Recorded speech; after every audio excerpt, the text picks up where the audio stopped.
Nós gostaríamos de saudar a todos os que estão aqui presentes no nosso auditório, bem como aqueles que possam estar acompanhando ao vivo a transmissão pela Seara TV, e também aqueles que posteriormente tenham acesso a este material gravado. Ficamos felizes, pois que sabemos que a busca de respostas, a busca de formas de viver melhor, de enfrentar os desafios, ela é da natureza humana. Buscar um sentido existencial, ele surge invariavelmente em algum momento da nossa existência. Alguns já o trazem desde tenra idade e, pois que a doutrina espírita nos explica, sendo espíritos imortais e que já vivemos antes, alguns já trazemos informações, cultura, aprendizados, uma gama de conquistas que começam a aflorar desde muita tenra idade. Outros, a partir do momento da fixação de um conhecimento da vida e de uma busca de um posicionamento da vida na adolescência, na idade inicial da vida adulta, alguns outros vão buscar o sentido da sua existência em etapas da vida madura ou até mesmo da terceira idade, da maturidade, muitas vezes quando somos visitados pela dor, pela enfermidade, pelas perdas, pelas dificuldades variadas, pela solidão, por angústias muito fortes que fazem com que finalmente aquele ser humano busque perguntar: por que eu vivo? Por que eu passo por algumas dificuldades ainda na existência? Por que o mundo não parece sempre justo e parece que às vezes o sol brilha mais intenso para alguns do que para outros, e alguns que às vezes fazendo um esforço muito grande têm dificuldade em colher a tão almejada bonança pelas atitudes que semeiam e que às vezes continuam enfrentando os desafios. Nós vamos conversar então um pouco hoje sobre a arte de lidar, de gerenciar as situações difíceis, né? Com certeza, porque nós estamos aqui, nós já identificamos que todos os que passam pela senda terrena, pela vida, eles e nós, invariavelmente, em algum momento, nós vamos ter situações difíceis. Vamos ter um momento de prova, vamos ter um desafio muito grande que nos constrange, que nos atormenta e que não poucas vezes nos desestabiliza, nos desequilibra. Isso não é novidade, né? João, no capítulo 6, 16º, melhor dizendo, no versículo 33, ele refere que Jesus já não havia nos alertado e nos adiantado disso, quando ele disse que no mundo haveis de ter tribulações. Coragem, foi a fala alentadora do Cristo. Pois eu venci o mundo, nos dizendo que se seguíssemos os seus passos, as suas vivências, a sua experiência, os seus modos de vida, de como lidar com as situações nesta sua passagem pelo plano terreno, nós teríamos lições, teríamos um norte, teríamos uma orientação que poderiam ser adaptado para o nosso cotidiano, para a nossa particularidade. E isso, como Jesus e a mensagem dele é universal, independente da época, independente da crença, independente da cor, da condição financeira, da profissão, independente do estágio que nós nos encontramos, nós temos sempre em Jesus uma segurança e um modelo muito tranquilo para servir de base e de guia. Não por acaso, numa questão muito conhecida dos espíritas e daqueles que estudam, é a questão 622 do Livro dos Espíritos, né, quando Kardec argue aos benfeitores qual o modelo mais perfeito que Deus nos deu para servir de referência. E a resposta, ela é muito direta e não deixa nenhuma dúvida de interpretação. É numa palavra, a resposta mais curta das 1019 do Livro dos Espíritos: Jesus, ou eventualmente em algumas traduções, vede Jesus.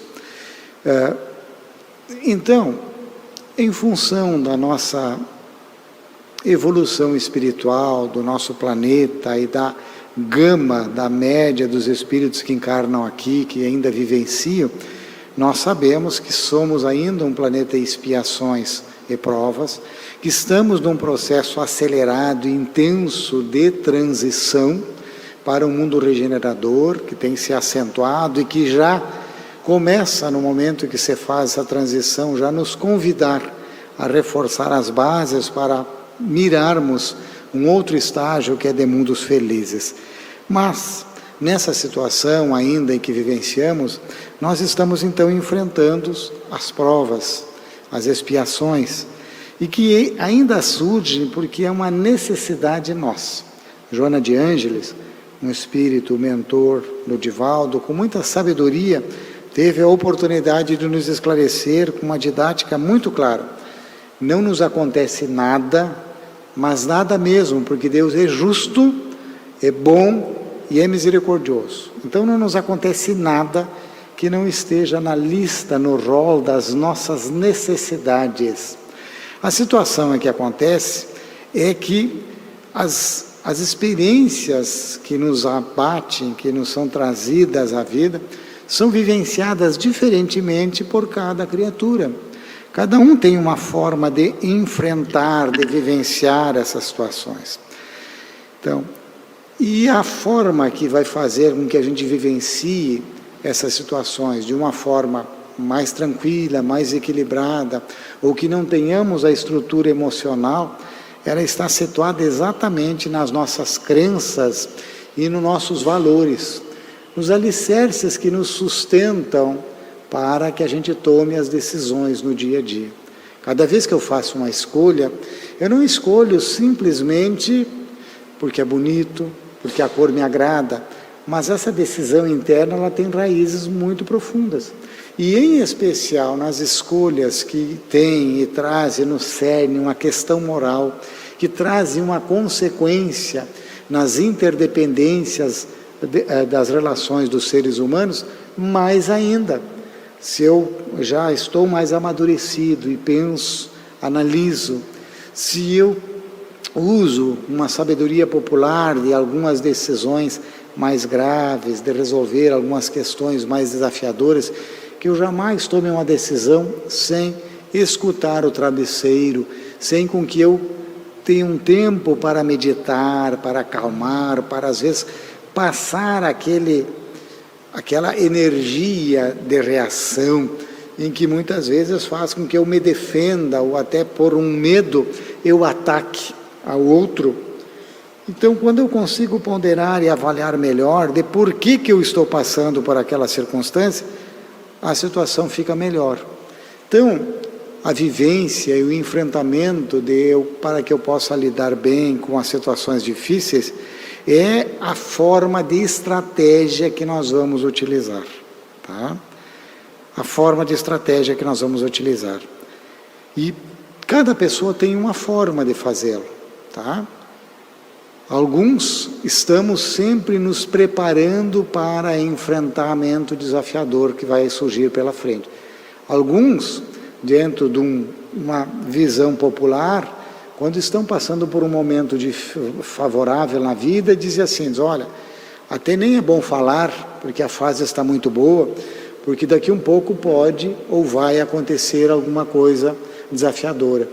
Ou então, até de uma forma supersticiosa, bate na madeira, ou faz alguma coisa, para que, de certa forma, evitar de que nós passemos por um momento desafiador. Outros, pelo contrário, que já entendem que a vida é com ciclos e ciclos de aprendizado, estamos sempre procurando nos esforçar para nos preparar para esse desafio, nos preparar para esse desafio.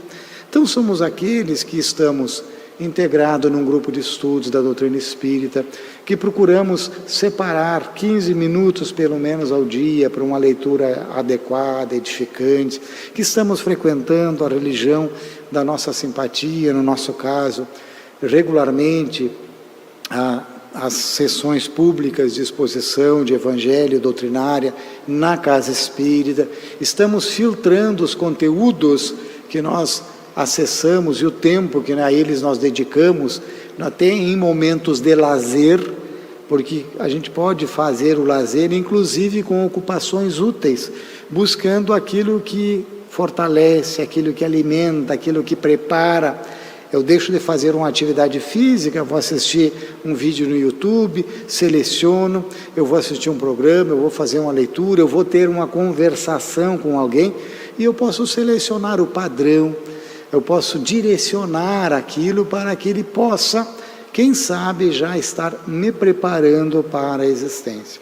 Não poucas vezes, nós que temos o hábito de procurar fazer ao início da manhã uma leitura de uma página, uma página evangélica, uma página reflexiva, seja a Vida Feliz, Minutos de Sabedoria, Pão Nosso e tantas outras obras interessantes, Atualmente nós estamos estudando o Evangelho segundo Emmanuel, que é uma coleção de 6 obras já lançadas, vai ser lançada a 7ª, onde quase que versículo a versículo do Evangelho, Atos dos Apóstolos, e agora vai surgir o Apocalipse, Emmanuel, o espírito mentor do Chico Xavier, faz uma interpretação curta de uma página e meia, e que ajuda a nos aclarar aquele entendimento da tradução que foi separada e está na Bíblia, que nós conhecemos, trazendo lições muito interessantes,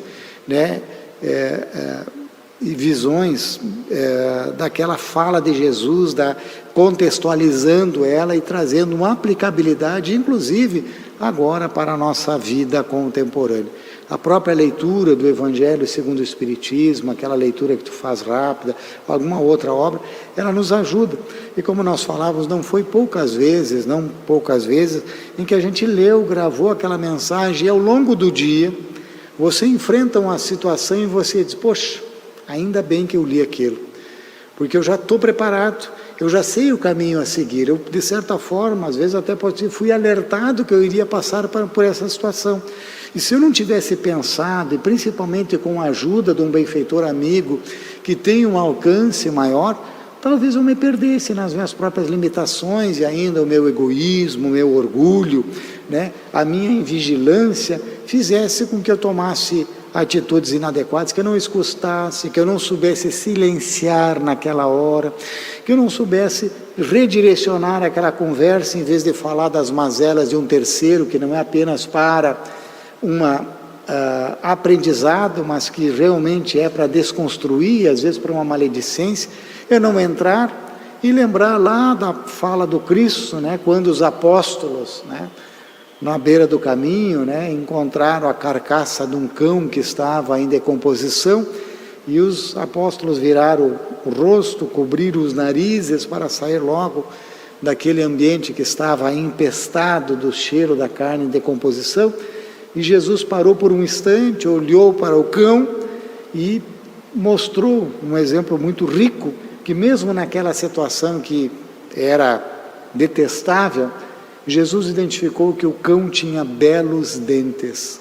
Tudo depende da visão. Então, quando há um direcionamento, a uma fala, a uma situação de um terceiro, principalmente quando não está junto, eu posso, principalmente se estiver preparado, quem sabe desconstruir e fazer um exercício de identificar aquilo que é bom no outro.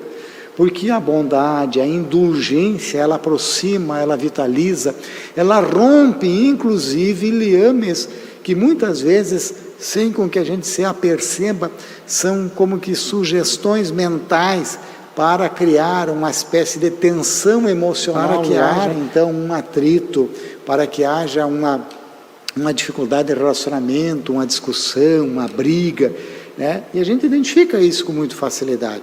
Diz o ditado popular que quando um não quer, dois não brigam. E realmente quando eu não entro naquele diapasão, naquela vibração, mas como é que eu vou me preparar para não entrar nisso, se eu ainda sou um homem, uma mulher do mundo e tenho as minhas imperfeições? Buscando a água viva do Evangelho, das boas leituras, então me preparando. Eu posso me preparar para o dia. Diz, mas eu não tenho tempo, porque eu começo o meu dia, sou cheio de tarefas, tudo. Reorganize a vida, consiga 15 minutos, acorde 15 minutos antes, ganhe o tempo. Na verdade a gente não ganha, porque o tempo é uma questão de prioridade, de escolha. Aí para isso, se eu preciso manter o período de sono, eu me organizo para ficar 15 minutos menos acordado e acordar talvez um momento em que é um momento nobre, porque eu voltei à carne, e isso é mais um dia de vida. E inclusive é uma coisa muito interessante, porque ninguém sabe se a gente vai chegar no final do dia. Ninguém sabe. A gente acorda e nunca imagina que aquele vai ser o último dia da nossa vida, e pode acontecer isso, né?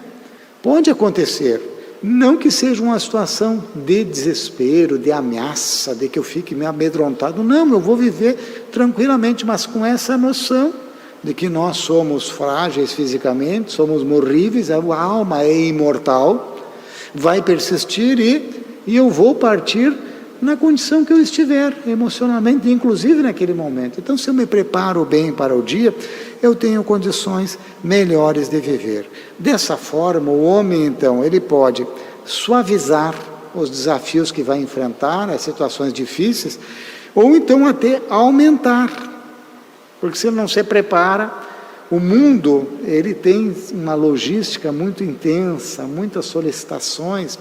Verifiquemos ao nosso redor as pessoas às vezes correndo, né, entrando num contexto de pressão, de competitividade, de aquisição, de busca, de desafio.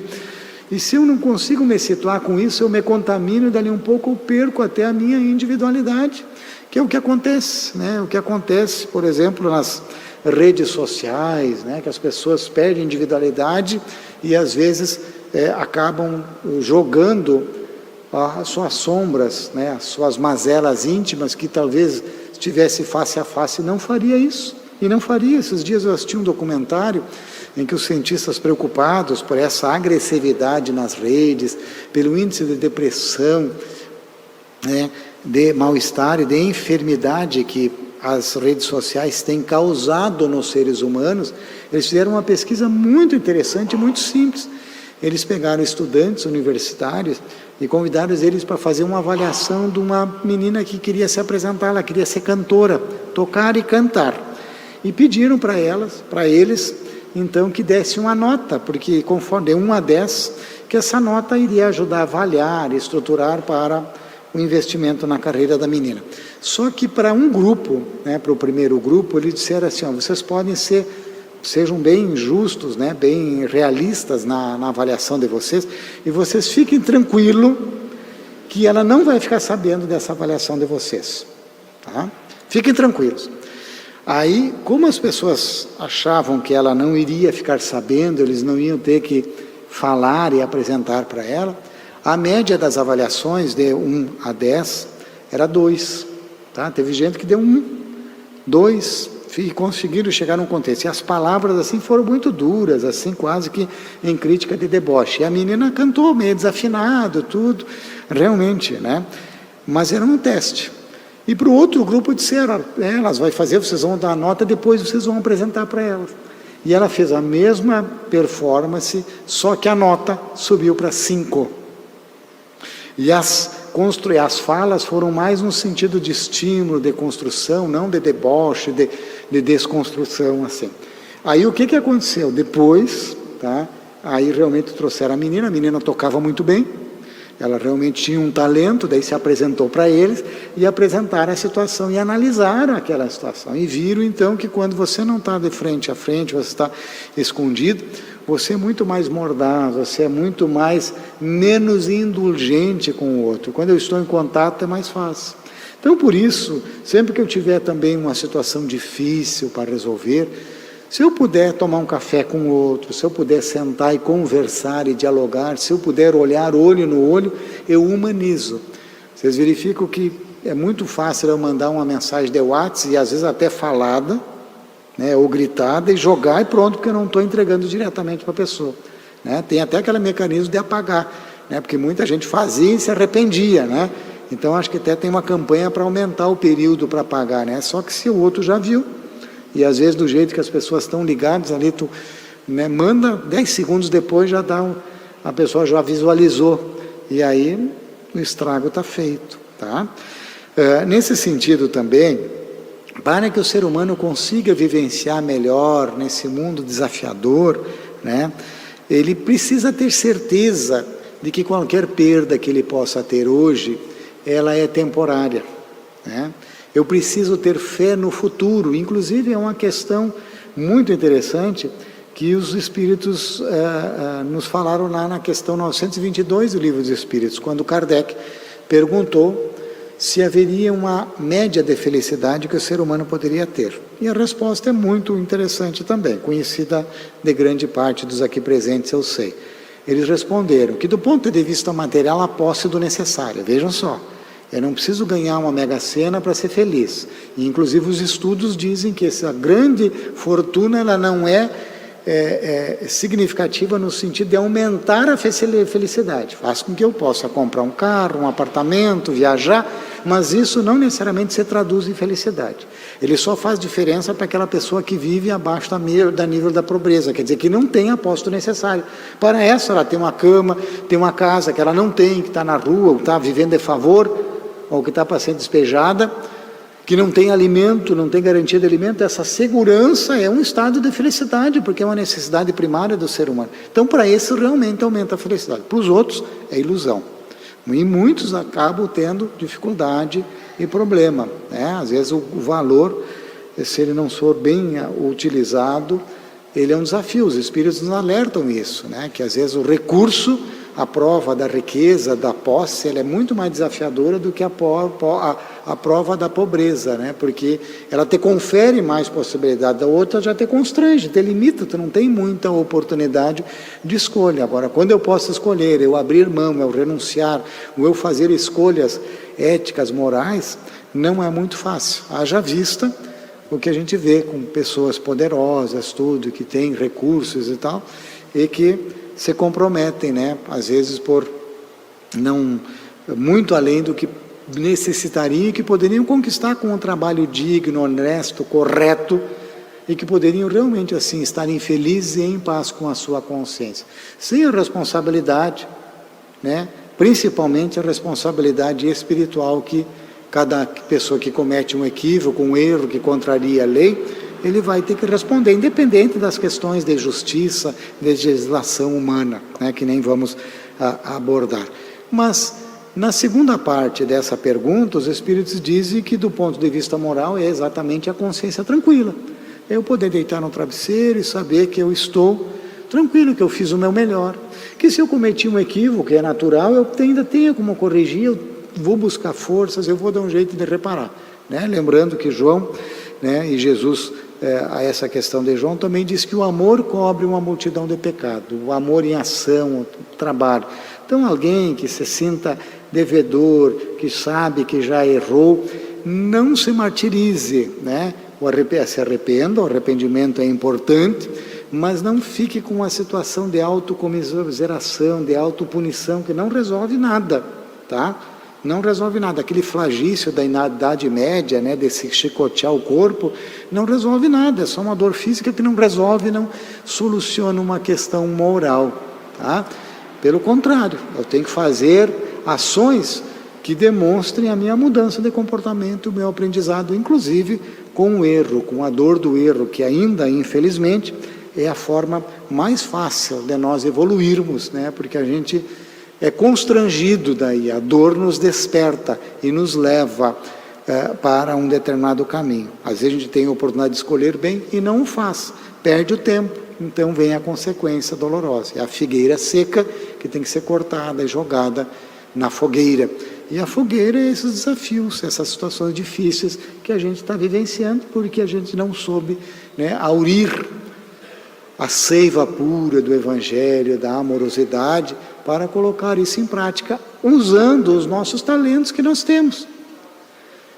E nessa questão da consciência tranquila, alguns podem dizer, mas o mundo está dessa ou daquela forma, eu preciso ter fé no futuro, confiar.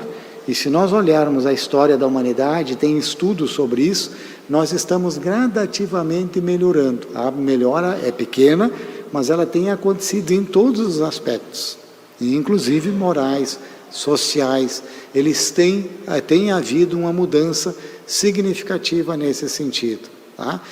Só que essa mudança, tu consegue avaliar em décadas, não é uma questão de um ano, pouco. A gente vê a história em décadas, em séculos, e aí você vê que a humanidade tem uma trajetória ascendente.